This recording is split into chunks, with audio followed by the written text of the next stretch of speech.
Welcome to the deep dive. Today, we're really getting into something I think affects almost everyone. The fourth rule from Jordan Peterson's 12 Rules for Life. That's the one. Compare yourself to who you were yesterday, not to who someone else is today. A simple idea on the surface, maybe. Seems simple, yeah, but it runs deep. So, our mission here is to unpack it. What's it really mean? Why is it so important? And, well, how do you actually do it? Exactly. We know you're looking for those aha moments, those insights that, stick, not just a data dump. So let's try and get right to the heart of it. Okay, let's start with the problem. Comparing ourselves to others. Why is it such a default? Peterson talks about how maybe in the past, in smaller villages. Right. You sort of knew where you stood. You were the best baker or maybe the second best farmer in that specific place. The comparisons were more grounded, more local. But now, it's completely different. The internet, big cities, everything's connected. It's global. Yeah. So if you play guitar, you're not just comparing yourself to the guy down the street. You're subconsciously aware of, well, Hendrix or Clapton or whoever Peterson calls it. What was it?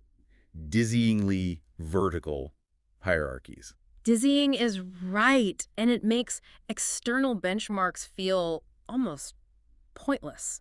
Or worse, just depressing. Well, yeah, it's like setting yourself up to fail before you even start. And that little voice inside, The inner critic. yeah, that inner critic loves it. It grabs onto those impossible comparisons. See? You're nowhere near that good. Even if you've actually achieved something pretty decent yourself. Exactly. Now, Peterson does say, look, standards are necessary. That critic, harsh as it is, connects to our need to know what good looks like. You need some benchmark. Okay, so standards are good, but But the danger is letting that critic use someone else's highlight reel, usually taken completely out of context, to just beat you down.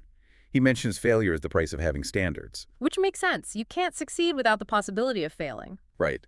But it shouldn't become this weapon for self-loathing Right. based on, frankly, unfair comparisons. And it leads to that black and white thinking, doesn't it? Either you're a massive success like person X, or you're a failure. No room for, progress or personal bests. Precisely. And he's realistic, too. He points out, winners don't take all, but they take most. Being at the bottom of some hierarchy isn't great. It has real consequences. Which can make you feel even worse when comparing. And then maybe you drift into that sort of nihilistic thinking, oh, who cares anyway, in a million years. Right, that old chestnut. Peterson pushes back hard on that, calls it a cop-out, basically. Choosing a time frame where nothing matters is easy. Finding meaning in your current trajectory, that's the challenge.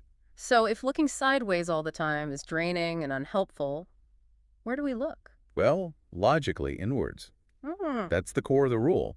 He talks about how life isn't just one big competition. There are many good games. Many good games. Like what? Like your career, sure. But also your relationships, your hobbies, your physical health, your personal growth. They're all different fields of play.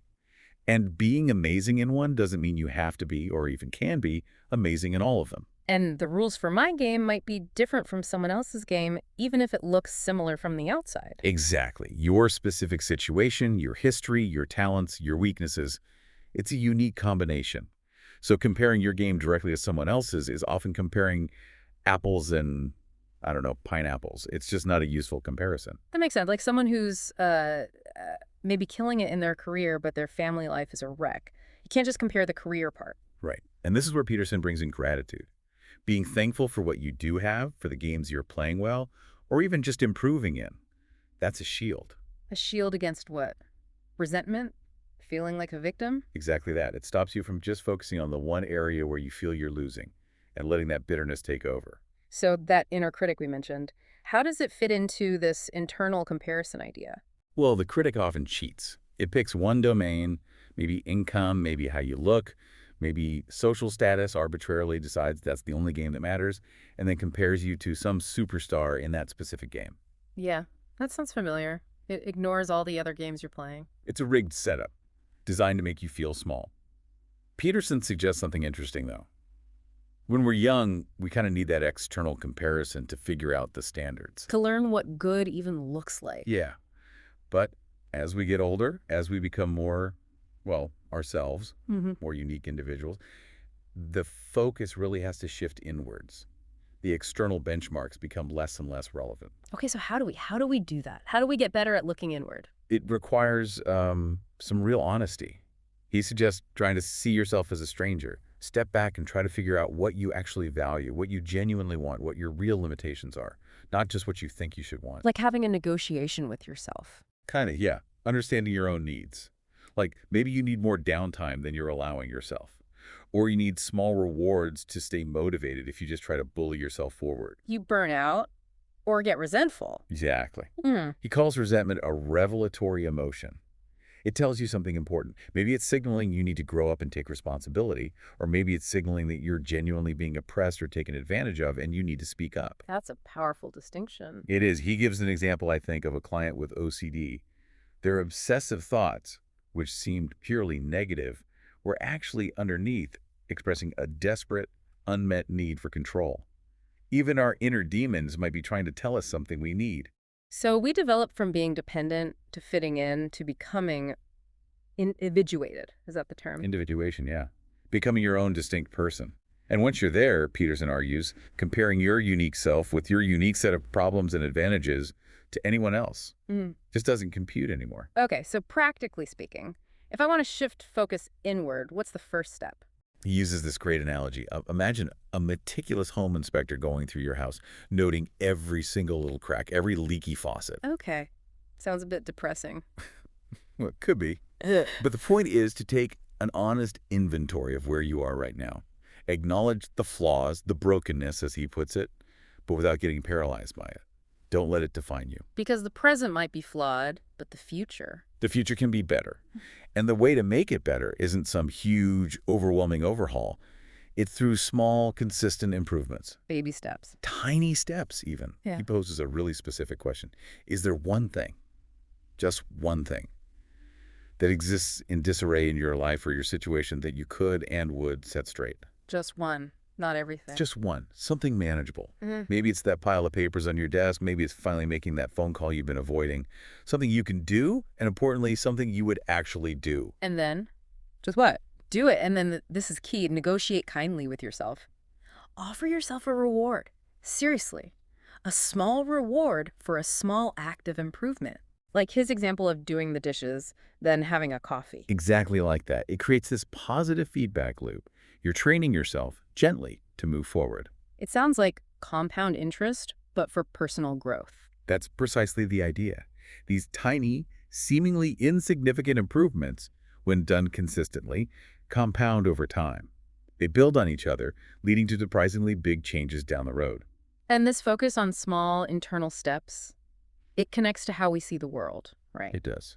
Peterson brings up that famous psychology experiment, the invisible gorilla. Oh, yeah, where people counting basketball passes completely miss a guy in a gorilla suit walking through. Right. It demonstrates inattentional blindness.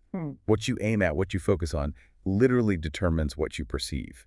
If your aim is constantly fixed on comparing yourself to others, You might be blind to your own progress or other opportunities. you got it. Your desires, maybe the desire to be like someone else, can blind you to what you actually need or what good things are already present in your life. So if you feel stuck, maybe the problem isn't just your situation, but your aim. Could be. Peterson suggests that if you're consistently unhappy and frustrated, maybe you need to reconsider what you're actually aiming for. Let go of that narrow ambition, like maybe desperately wanting your boss's job, and see what other possibilities emerge. It sounds like it requires a genuine desire to actually get better, though, and taking ownership. Absolutely. You have to want to improve your own situation. No one can force that on you. And Peterson actually takes this idea of aiming even further. Further than just personal improvement. Yeah. He suggests broadening the scope. Aim not just for your own betterment, but consider the well-being of your family, your community. Even, he says, your enemies, at least in principle. Aim for the improvement of being itself. The improvement of being, that sounds big. It is big. It's about acting as if existence itself, despite all its suffering and tragedy, can be justified by its goodness. And that requires, well, it requires proper conduct from us. It requires a kind of faith. Faith, in what sense? Not necessarily religious faith in the conventional sense, though it can be. He clarifies it's not about believing things that are demonstrably false. It's more like an existential faith, an almost irrational commitment to the potential for good in being, as a necessary counterweight to life's undeniable hardships and irrationalities. It's a way to combat nihilism and resentment. So how does that big idea connect back to, say, the pile of papers on my desk? It connects through action. Pay attention. What bothers you, not in a complaining way, but what genuinely calls out to you as something wrong that you could potentially fix. Okay. Ask yourself, what could I fix? And then, crucially, what would I fix? Start with the smallest possible thing that fits that description. That pile of papers, maybe. And then reward yourself for doing it. Yes. Don't forget the reward.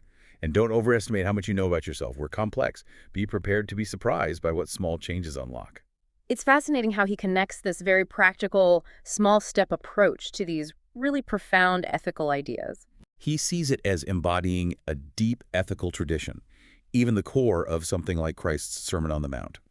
It's about deciding to let the good within you guide your actions, sacrificing whatever hinders that, maybe resentment, maybe arrogance, and then focusing intensely on doing the good you can do right now, in this moment. Like the lilies of the field, don't worry excessively about the grand future. Focus on aligning yourself properly today. Exactly. Focus on today's improvement, however small.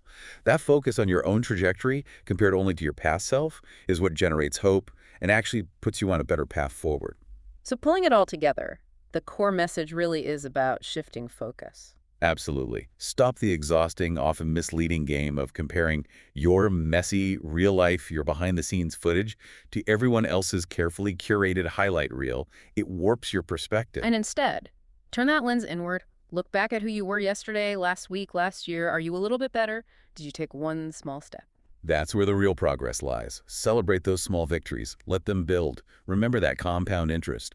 Those tiny gains add up significantly over time. It's a much more sustainable and ultimately hopeful way to live. It really is. It puts the power back in your hands. So maybe the final thought for everyone listening is this. If you deliberately shift your focus away from others and onto your own small daily improvements, aiming towards what you genuinely believe is good, what might you start to see that you were blind to before? What possibilities could open up? Yeah, what's just one tiny thing you could do, maybe even right after this, that would make you slightly better than the you of yesterday?